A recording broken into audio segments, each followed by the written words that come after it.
Warhammer isn't just a sci-fi universe, it's the story of a galaxy that's already been ruined multiple times over. Before the Imperium existed, before Space Marines were ever created, before Chaos became the nightmare people recognize today, the galaxy was already built on the corpses of older civilizations. Today we're going all the way back to the beginning, the first godlike empires, the rise of humanity, the Horus Heresy, and the current state of Warhammer, which somehow makes every previous disaster look tame. But once you see the full timeline, one pattern becomes impossible to ignore. Every era believes it's building a better future, but every era ends up creating something even worse. Let's start about 60 million years before the 41st millennium. Long before humanity even existed, the galaxy was dominated by a species called the Old Ones. They were among the first truly powerful civilizations to walk the stars. They had mastery over the warp, this strange dimension that exists underneath reality. They built the Webway, a network of tunnels through that dimension that let them travel instantly across the galaxy. They seeded planets with life. They nurtured younger species. By any measure, they were the closest thing to gods the galaxy had ever seen. Patient, ancient, and unfathomably powerful. But they weren't alone. There was another species out there called the Necrontyr, and the Necrontyr were miserable. Their home star bombarded them with radiation. Their lifespans were painfully short. Cancer and disease defined their entire civilization. These people built tombs more carefully than they built homes, because death was the one thing they were guaranteed to experience quickly. So when the Necrontyr encountered the Old Ones, who seemed to live forever, they asked for help. They wanted the secret to longer lives. The Old Ones said no, and that refusal planted a seed of hatred that would eventually burn the entire galaxy. The Necrontyr went to war with the Old Ones, but they couldn't win. The Old Ones were too advanced, too mobile, too powerful. They could hop across the galaxy instantly through the Webway, while the Necrontyr crawled through space in slow, agonizing journeys. The Necrontyr got pushed to the edge of extinction, and that's when they made the first great mistake in Warhammer history. They found the C'tan, ancient energy beings that fed on stars. The Necrontyr gave the C'tan physical bodies made of living metal called necrodermis, and in return, the C'tan offered them a deal: immortality. No more disease, no more short lives. All they had to do was transfer their consciousness into metal bodies. The process was called biotransference, and it worked. The Necrontyr became the Necrons, immortal, indestructible, and completely soulless. Every shred of emotion, every spark of individuality, gone, stripped away during the transfer. The C'tan consumed their life essence like food. Think about that for a second, and they got exactly what they asked for, and it destroyed everything they actually were. That's the first major pattern of Warhammer right there. A civilization tries to beat death, and in doing so, it kills itself in every way that matters. Both the Old Ones and the Necrons gone, the Eldari inherited the galaxy, and for millions of years, they thrived. They became arguably the most advanced civilization the galaxy has ever seen. Their technology was beyond anything humanity would ever achieve. Their psychic abilities let them shape reality itself. They could create and destroy worlds on a whim. They dominated the stars with no real competition, and they knew it, and that unchallenged supremacy is exactly what destroyed them. See, over millions of years, the Eldari descended into excess. When you're that powerful for that long with nothing left to challenge you, boredom becomes the real enemy. And for a psychically gifted species, boredom is genuinely dangerous. Pleasure cults spread across their empire. Violence became entertainment. Sensation became religion. Every boundary was pushed, then pushed further. And the whole time, the Eldari were feeding something in the warp with all of this psychic energy. Something was growing in that dimension, shaped by their desires, their cruelty, and their obsession with sensation without limit. And then, in the early 30th millennium, it was born. Slaanesh, the chaos god of pleasure, excess, and pain. Born from the collective psychic output of an entire civilization that had completely lost itself. The moment Slaanesh came into existence, a psychic scream tore across the galaxy and killed billions of Eldari instantly. Their souls were ripped from their bodies and consumed. The heart of their empire was just obliterated, replaced by a permanent tear in reality called the Eye of Terror, an empire that had lasted millions of years, shattered in a single moment. Slaanesh then went hunting for the Eldari gods themselves, devouring most of their pantheon. The surviving Eldari scattered into factions. The Craftworld Eldari fled on massive generation ships. The Drukhari hid in a pocket dimension called Kamarok, where they could continue their dark practices shielded from Slaanesh's gaze. The Exodites retreated to remote worlds and adopted simpler lives, all of them now permanently cursed because Slaanesh is forever hungry for Eldari souls. Every Eldari who dies without protection has their spirit devoured by the god their species accidentally created. That's the second great pattern. Total dominance followed by total spiritual collapse. These people were so powerful they literally birthed a god by accident, and that god destroyed them. Now we shift to humanity. While the Eldari Empire was rising and falling over millions of years, humans were having their own journey on a much smaller timescale. Early humanity expanded from Terra, colonized the stars, and eventually entered what's called the Dark Age of Technology. This was humanity's golden age, incredible machines that could reshape planets, artificial intelligences called men of iron running entire civilizations without human oversight. Technology so advanced, the Imperium of the 41st millennium would later consider it basically sorcery. Standard template construct systems meant even the most distant colonies could manufacture anything they needed, from basic tools to weapons of war. Ships crossed across the stars. Knowledge flowed freely between worlds. Humanity was genuinely thriving in a way it would never manage again. This was the closest humanity ever got to paradise, and like every paradise in this setting, it carried the seeds of its own destruction. The problems were already baked in. Humanity was way too reliant on its machines, on its AI, on systems it didn't fully understand or control. The Men of Iron eventually turned on their creators in a devastating rebellion that shattered entire sectors. Warp storms began to intensify, cutting off worlds from each other. Psychers, humans born with psychic abilities, started appearing in greater numbers, and a lot of them became unwitting gateways for demonic entities to bleed through into reality. The Age of Strife had begun. Human civilization collapsed almost completely. World after world was cut off, isolated, left to fend for itself against whatever horrors showed up at its doorstep. Some fell to alien invasion, some to demonic possession, some to mutation and madness, some just starved in the dark, forgotten by a galaxy that had moved on without them. Terra itself became a hellscape of warring techno-barbarian kingdoms fighting over the ruins of what had once been the cradle of an interstellar empire. And that's where the Emperor stepped forward. He'd been alive for thousands of years, watching, guiding humanity from the shadows, and now he decided the time had come to act openly. He launched the Unification Wars. Terra was conquered, kingdom by kingdom, warlord by warlord, through campaigns of staggering violence. The Emperor used genetically enhanced soldiers called Thunder Warriors to win these wars. Brutal and unstable troops designed for a specific violent purpose. They were effective, terrifyingly so, but they were also flawed. Their bodies degraded, their minds fractured, and once Terra was unified, the Thunder Warriors were quietly disposed of. They'd served their function, and their function was over. The Emperor then formed an alliance with Mars and its Mechanicum, the techno-religious order guarding humanity's last great repositories of advanced technology, and he started building something new, an empire that would reunite all of scattered humanity across the galaxy. But from the very start, this whole project was built on conquest, secrecy, and absolute control. The Emperor didn't ask, he demanded. Before the Great Crusade could launch, the Emperor created the Primarchs, 20 superhuman beings, each one engineered to be a demigod, a general without equal, a living weapon capable of leading armies that could conquer star systems. Each was designed to command a legion of genetically enhanced soldiers called Space Marines, but before the Emperor could raise them, the Chaos Gods intervened. The infant Primarchs were ripped from the Emperor's laboratory on Terra and scattered across the galaxy, flung to random worlds by forces the Emperor couldn't stop. He built his Space Marine legions anyway, using the genetic material of his missing sons as templates, but the Imperium was already shaped by loss before it even truly began. He built perfect sons and lost them immediately. The Great Crusade launched and humanity pushed back into the stars with a fury that hadn't been seen in millennia. Lost human worlds were rediscovered and brought into the Imperium willingly or otherwise. Alien empires were destroyed or forced into submission, and one by one the Primarchs were found on the worlds where they'd landed decades earlier. Each one had grown up in radically different circumstances. Some had become kings, some had become scholars, some had become monsters. Each reunion strengthened the Imperium and added a powerful new dimension to its military capability. At its peak, the Great Crusade had reclaimed over 2 million worlds in about 200 years. The Emperor promoted an ideology called the Imperial Truth, a deliberate rejection of religion and superstition in favor of reason and science. Temples were torn down, gods were denied, humanity would believe in itself and nothing else. For the first time since the Dark Age of technology, it felt like humanity might actually have a real future. This was the Imperium at its absolute strongest, and that's what makes everything that follows so much worse, because the galaxy was simultaneously at its closest to salvation and its closest to total disaster. But the cracks were everywhere if you knew where to look. Rivalries simmered between the Primarchs. Some resented others for being favored. Some felt the Emperor played favorites and kept too many secrets, and then the Emperor left the Crusade entirely. He went back to Terra to work on the Imperial Webway project, a plan to give humanity access to the same kind of warp-free travel the Eldari had used. If it worked, it would have freed humanity from the dangers of the warp forever. But he told no one what he was doing, not even his sons. That silence was the crack that Chaos needed. Horus Lupercal was the Emperor's favorite son. The first Primarch rediscovered, the one who'd fought alongside his father the longest, the one chosen as War Master to lead the Crusade when the Emperor returned to Terra. That appointment was supposed to be the highest honor in the Imperium. Instead, it quietly poisoned everything. Other Primarchs felt passed over. Horus himself was under enormous pressure, expected to run a galaxy-wide war while feeling increasingly abandoned by a father who disappeared behind closed doors without any explanation. Chaos exploited every fracture with surgical precision. Horus was wounded in battle, and while on the verge of death, was manipulated by agents of the Chaos Gods through a corrupted healing ritual. They showed him carefully edited visions of a future where the Emperor was worshipped as a god and the Primarchs were forgotten. They fed his existing resentment, amplified his pride, and twisted his sense of betrayal into something absolute, and Horus turned. Here's the thing people need to understand about the heresy. It wasn't just one guy going evil overnight, it was a collapse built on ego, secrecy, terrible communication, and ideological fractures that have been growing for decades. Chaos didn't create the heresy from nothing. It exploited a system that was already failing from within. Half the Imperium fractured with him. 9 Primarchs and their legions legions turned traitor, 9 out of 18. Let that sink in. The opening moves were massacres at Istvan. Loyal legions were lured into a trap and butchered by brothers they'd trusted with their lives. Worlds burned. Legions that had fought shoulder to shoulder during the Great Crusade turned on each other with a fury that only comes from family betrayal. The heresy lasted about 9 years, and in that time, everything the Emperor had built was systematically torn apart. Chaos stopped being a hidden influence and became an open, active force on the battlefield. Demons walked on worlds that had been proudly secular just a decade earlier. Entire civilizations were caught between two sides of a war neither side could afford to lose. The human cost was staggering. Over 2 trillion dead during the heresy itself, and trillions more killed in the purges that followed as the Imperium tried to clean out any world tainted by chaos. The galaxy that the Great Crusade had so carefully stitched together was being ripped apart at every seam. The war ended at Terra. Horus brought his forces to the solar system and laid siege to the Emperor's palace in the most devastating battle the setting has ever depicted. Millions died in the fighting. Titans walked through the streets of the palace grounds. So the defenders were outnumbered, outgunned, and losing ground by the day, but they held because there was nowhere left to retreat. Every inch of ground given up was an inch closer to the throne room. When word came that loyalist reinforcements under Guilliman and the Lion were finally approaching, Horus made a desperate gamble. He lowered the shields on his flagship, the Vengeful Spirit, basically daring the Emperor to come settle things personally. And the Emperor went. Sanguinius, the angelic primarch of the Blood Angels, found Horus first. Horus, empowered by all 4 Chaos gods, killed him. When the Emperor found Horus standing over his dead son's body, the two fought. The Emperor won, but the cost was everything. He destroyed Horus completely, but was mortally wounded in the process, so badly broken he'd never stand again. The Emperor was carried back to Terra and placed on the Golden Throne. Originally designed as a psychic amplifier for his Webway project, it was hastily modified into a life support system. He can't speak. He can't move. His body has been slowly rotting for over 10,000 years while his mind stays active in the warp, fighting battles no one can see. 1,000 psychers are sacrificed every single day to sustain the psychic power that maintains the Astronomicon, the beacon that makes interstellar warp travel possible for the entire Imperium. Without him on that throne, human civilization collapses overnight. This is where the 30K era becomes true 40K, not just because of the passage of time, because hope dies here. The traitor legions were driven back in a campaign called the Scouring and eventually fled into the Eye of Terror to lick their wounds and worship their new gods. Robert Guilliman, the Primarch of the Ultramarines and the most organizationally gifted of the Emperor's sons, tried to rebuild what was left. He broke the massive legions into smaller units called chapters, each limited to about 1,000 warriors so that no single commander could ever again control enough space marines to threaten the Imperium. He wrote the Codex Astartes, the rulebook for how chapters should operate, train, and fight. It was a necessary precaution, but it also meant humanity would never again wield the kind of concentrated military power it once had.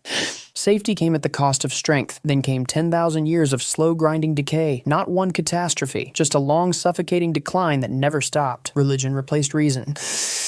The Emperor, who had explicitly and forcefully rejected all forms of worship during his lifetime, became the centerpiece of a galaxy-spanning church called the Ecclesiarchy. Innovation was declared heresy by the Adeptus Mechanicus, who treated technology as sacred mystery to be maintained through ritual rather than understood through science. Bureaucracy became so suffocating that entire worlds could fall to invasion before the paperwork requesting help was even processed. The Imperium survived, but it rotted from the inside across millennia. And the cruelest irony of all, the Emperor's Imperium became exactly the kind of superstitious authoritarian nightmare he'd originally set out to prevent. Meanwhile, threats were multiplying on every front. The orcs, degraded descendants of the Krork the Old Ones created during the War in Heaven, spread across the galaxy like a fungal infection, fighting everything they encountered, including each other, because fighting is literally their biological purpose. They reproduce through spores, which means you can't truly exterminate them. Every battlefield where orcs die becomes a breeding ground for more orcs. The Tyranids arrive from beyond the galaxy in vast hive fleets, billions upon billions of organisms acting as a single predatory intelligence that strips entire worlds of all biological matter and uses it to breed more of itself. Nobody knows where they come from or how many there are. They might represent a threat larger than the galaxy itself. Chaos remained a permanent existential threat, with the traitor legions launching periodic campaigns called Black Crusades from the Eye of Terror, each one probing for weaknesses, each one pushing a little further. And deep underground, on millions of tomb worlds scattered across the galaxy, the Necrons were starting to wake up from their 60 million year sleep, ancient machines stirring beneath the feet of civilizations that had no idea what was sleeping below them. The Imperium wasn't just collapsing internally, it was being being surrounded on every front by things that wanted to eat it, enslave it, or burn it to the ground. The biggest disaster since the heresy came at the end of the 41st millennium. Abaddon the Despoiler, Horus's former first captain and now the most powerful Chaos warlord in the galaxy, launched his 13th Black Crusade against Cadia. Cadia was the fortress world that guarded the only stable route out of the Eye of Terror. For 10,000 years, generations of Cadians held that line. Their entire culture revolved around military service and defending that gate. It was humanity's wall against chaos, and then Abaddon broke it. When he couldn't conquer the planet through direct assault, he crashed a massive Blackstone fortress into it from orbit. Cadia cracked apart and fell, and with Cadia gone, the Eye of Terror began to expand uncontrollably. A massive tear in reality called the Great Rift ripped across the entire galaxy from one end to the other, splitting the Imperium clean in half. One half could still see the Astronomicon. The other half, called Imperium Nihilus, was cut off entirely. Less stability, less communication, less hope, more direct exposure to the horrors of the warp. It was the worst catastrophe since the heresy itself. But in the middle of all this, something happened that nobody expected.